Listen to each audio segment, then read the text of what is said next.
Barnaby Jones, Barnaby of Zion. Man, just having thoughts. I don't even know who I'm sending this to. This may be just to me. Don't matter, just gotta express myself. I'm recognizing the truth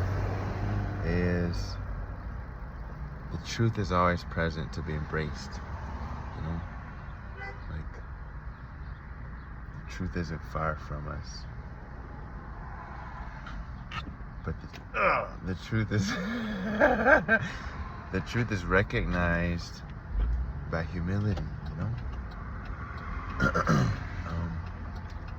Like Jesus said, we gotta become like children in order to enter or see the kingdom, or receive the kingdom. Just recognizing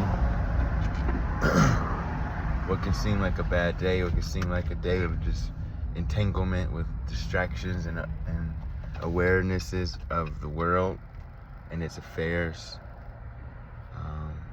Sometimes just leaning in, just opening our heart to reality. You know, like what I mean by truth and reality is like God established more than just the planet when He created man. God established more than just the forgiveness from sins when He created Christ and His death and resurrection.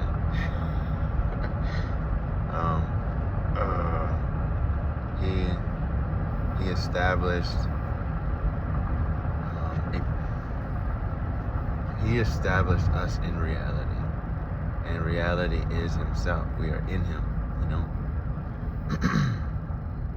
Like, regardless of like the language in which we interpret, regardless of the religion that we subscribe to, like Jesus never came to establish a religion, but to bring religion to its climax, you know, to its ultimate conclusion of we're in God, you know, and He's in us, and we no longer have to fight to try to be something, because when we recognize we're in God, we recognize that He's given us this gift of righteousness, which is Christ in us. So upon this truth that is beyond our human means to believe, because it's the faith of Christ that we live by, upon this truth, just like God created the world, you are subject to gravity, you're subject to His goodness, you know. And just like He created the cosmos and birthed man in it, He established us in Himself. Our spirit identity is in Him. And the more we just drink, don't even have to be a word, just an open heart. Sometimes it's a song, sometimes it's listening to something about the gospel. Sometimes it's just thanksgiving, awareness, whatever posture of receptivity of the reality of God, we begin to discern our spiritual climate, our spiritual worldview, our heavenly worldview. Just like naturally, if you want to enjoy nature, you can go by the water, you can just go by the beach, sit in the sun, or you can just sit outside your porch and just breathe the air. There's no law to it, but yet it's all a law in itself, the law of nature that we're subjected to in the natural. It's the same in the spirit, it's the same in Christ. God created us in Christ before we believed, beyond our belief, whether you believe it or not. He's pressing in on every side. He's pressing in that we become persuaded of this place of grace. I had somewhat of a, I don't want to say bad day, just distracted. I don't want to say bad day, was just distracted. I do better with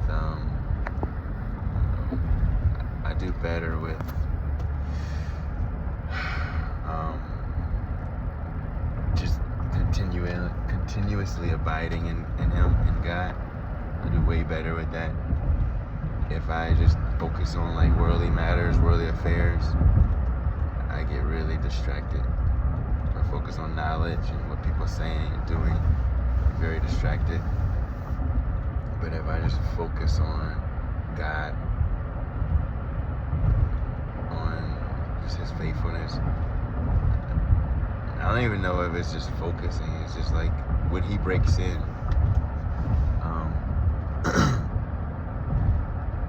I begin to realize, what I was missing in the dark when I was in the dark. Something that I recognize today is like the importance of delighting in our weakness, because God made man as spirit, a soul, which is the mind and the heart at the same time. It's like a two-sided coin, two-sided capacity. The conscious and the subconscious mind, the mind and the heart. And then you got the body. All four, or all three. Some people say three, body, soul, spirit. Some people say four, spirit, body, mind, heart. Both are right, but all of those are containers. He designed us as faculties. Just like a restaurant has his owner, his cook, his waitress, and his customer. That's the same as our faculties. And we need a resource to generate in order to sustain these faculties. And the resource is either the knowledge of the world, the thoughts of the world system, the thoughts of ignorance, the thoughts of ideologies, or it's God's thoughts, God's ways. And for me, I can tell the difference between just human thoughts that keeps me in the human conscious identity and awareness, but God's thoughts bring me into a divine realm and reality, and coupled with a conviction and the capacity to love others, to have peace towards others. It's a realm of peace that I feel my union with God and my union with others. And then from this place of union, I engage in worship and in love. This is the gift that we've been given because we're insiders. Just because you're an insider, just because you're a human, and God chose to be good to humanity, God chose to reconcile the world to Himself, not counting their sins against them. And the implications of that, you have no say-so. I failed to discover what God succeeded at. I failed to discover what God succeeded at, man. Sheesh. And I realized my weakness is these faculties is what needs to be surrendered to Him. So boasting in my weakness is giving permission to be filled. It's like having a cup and like here, but if I hold this cup and hide it, it'll never be filled. It'll never be filled, So boasting in our weakness, delighting in it before God, it opens up that capacity to receive the strength. But when we hide our weakness or use it, like when we're ashamed about our weakness, or we deem it as sinful. Our weakness is not sinful. It's what our weakness gets turned over to that causes us to live that way. But our weakness is our need. You know, the scriptures say, blessed are the poor in spirit, theirs is the kingdom. Blessed are those who mourn, they should be comforted. Blessed are the meek, they shall inherit the earth. Blessed are those who hunger and thirst for righteousness, they shall be filled. So these capacities are the weaknesses of men.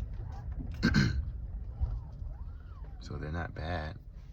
They're actually what causes us to relate to God, what God designed for us to relate to Him. God designed us to live in us. Just wanted to share this moment. I don't even know who to, but adios. Another Chronicle of Zion.